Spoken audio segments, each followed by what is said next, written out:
तेल कड़ी पड़गले हाड़ अधारे अटकिला विवाह वार्षिक समस्त प्रस्तुति। ततला तेल कड़ई पड़ जाइछन्ते हास्य अभिनेता हाड़ू एवं गुरुतर अवस्था रही।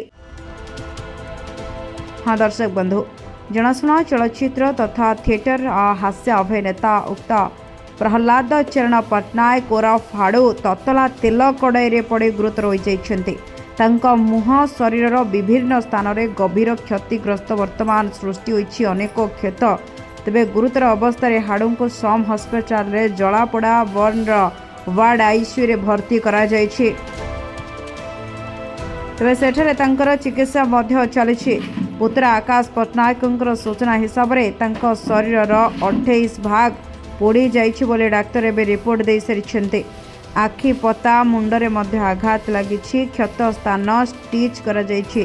तांकर उच्च रक्तचाप मधुमेह मध्य रहिछि। सेतिपई सुस्थ हेबाकू 8 रु 10 दिन लागि जाय पारे। Bureau report, news express.